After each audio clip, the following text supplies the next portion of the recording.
Joe Biden is an evil man, and he's a stupid man. I mean, What is evil about him, in your estimation? look what he's done to this country. Well, he's a corrupt liar. And what just happened a couple of days ago, a disturbed, mentally ill young man lost his life because he shot the president and killed a fireman and shot other people. Why did he do it? He was insane. But he did it because scum like Joe Biden have been saying from day one, accusing Donald Trump of being the next Hitler, accusing him of being Dracula. Well, by the way, you just said the next Hitler. J.D. Vance, who he just named as his running mate, called him an American Hitler. Well, you know, politics makes for strange bedfellows. So it's okay if J.D. Vance says it, but Joe Biden never said it, but you're saying that Joe Biden is that. Cruz and Trump were going, Vance, that was a while ago. Joe Biden has persisted with angry rhetoric. Just 5 days before this shooting, he said we got to put a target on Donald Trump. He went on, he urged this lunatic they wanted somebody to kill Donald Trump. Vance never behaved in that manner. When you talk about evil and Joe Biden, do you think that Joe Biden has blood on his hands for what happened on Saturday? I think Joe Biden and the Democrat Party are entirely 100% responsible for the horror that happened on Saturday, yes. When the registered Republican shot and tried to kill the president? He's a 20-year-old registered Republican. I know many people, I know many radical lefties who will tell me the story that, He's a registered Republican, that's all I said. When I was 18, I was proud to be a registered voter. I know people who, when they get old enough to vote, daddy drags them off, fills out the paperwork, tells them to vote in the primary as a Republican. It doesn't mean they're Republican. There's also proof that when he was, I believe, 17 years old, he donated $15 to a very left-wing liberal PAC. He did that of his own accord. So he registered as a Republican because someone told him to, but he gave $15 on his own. Being registered as a Republican or anything means nothing. So it's one thing if you look. It's like baptism. If he was a registered Democrat, would you be saying the same thing to me? No, I'd say he was a registered Democrat, but I don't believe. No. Right. Well, that's all I was asking. And final question, going back to Saturday. People are saying that Joe Biden has blood on his hands for what happened on Saturday. Do you agree with that premise? I would say Biden has blood on his hands. Here again, it was a 20-year-old, obviously mentally unfit youth that did what he did. We don't know the story behind it. I think there's a lot more, like I said initially, that our country, our administration can do for the mentally ill. Mr. Trump, are you, in light of the horrors of Saturday, do you regret anything about what you said about Paul Pelosi? Give me a break. The president came out and gave some remarks afterwards, has since said it's a time for calm and to, rethink how we interact with one another. Do you agree with President Biden on that? Maybe he should follow his own advice then, because he has not been that, and the Democrats have not been that. And there are so many. Biden had just recently said we need to put Biden or Trump in our target. Now, that can mean a lot of things, but for those who are unhinged, that helps push them into being completely unhinged. And that type of rhetoric is bad. Nancy Pelosi, they have all said vicious things about Donald Trump. He's a threat to democracy. I was interviewed by a reporter earlier today.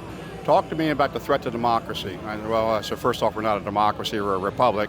So it's kind of good to know the Constitution. But secondly, we're a democratic republic. We have a democratic way of... Democratic republic, but we are a republic. To me, the threat to democracy is Joe Biden for what he has done, and he's weaponized the Department of Justice, going against Trump, going against conservatives. You don't see the same thing. There are people in this building who think Joe Biden has blood on his hands from the other day. Do you agree with that?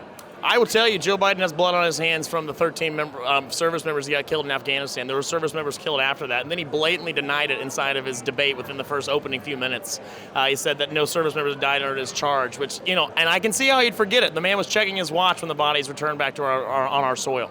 And so I'll just tell you, I think he does have blood on his hands. The man literally has gotten our service members killed because of his terrible Afghanistan withdrawal, so that's what I'd say. I was asking specifically from Saturday, though, from the assassination attempt.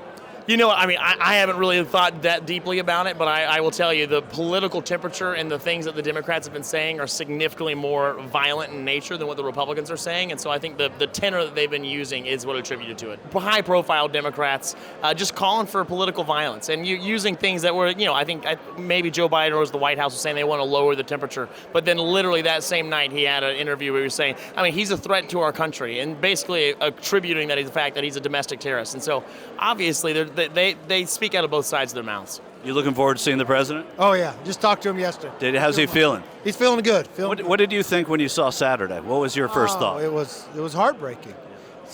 Corey lost his life there. The president coming so close to losing his. It's just the rhetoric has got to calm down. And that's what President Biden said, too. Do you think he's done a good job in talking about this since? I think he's moved in the right direction, yes. You talk about Joe Biden. Is there a finger to point to the president for what happened on Saturday as far as you're concerned? Well, Joe Biden himself said that it was time to put a bullseye on Donald Trump. That's dangerous rhetoric. And the left, the progressive Democrats, have tried to make Donald Trump as some villain out of some horror movie, right? And so you've got this. They did that. They're, instead of just you and I can disagree on a policy point, and then afterwards we can go break bread, right? But for me to make you out to be a villain is wrong.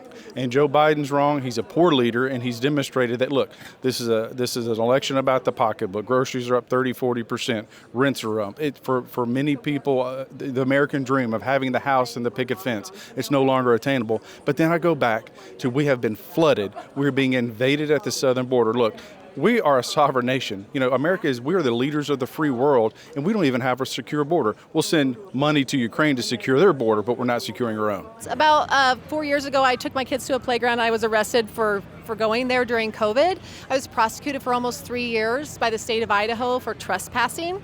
And so I have speaking engagements that I'm invited to, and sometimes I'll wear dresses for candidates that are running for office. For example, when I was prosecuted for almost 3 years, we had a new Attorney General, Raul Labrador, who came into office, and he saw... Former congressman? Correct. And he saw how ridiculous it was to be prosecuting a mom for simply standing on wood chips for that long. I'd spent $50,000 up until that point. And he actually did the right thing and dropped the charges. And so when I was championing him, because I felt like he was more along the Republican values than Lawrence Wasden, the previous Attorney General, was, I had made a dress that said, vote Raul Labrador for Attorney General. So I think the Biden supporters all think alike. If you don't agree with what one person says and you disagree, such as they were floating around a time ago that when is Donald Trump going to get arrested for all the deaths of the Capitol Police officer on January 6th? I wrote back, I said there were none. And if you really do your research, none of them were officially died at the hands of January 6th. Now, I'm bringing up something that's people are going to go blah, blah, blah, but I did my research on that one, and I know why. Where did you do that research? I looked just news media on the internet.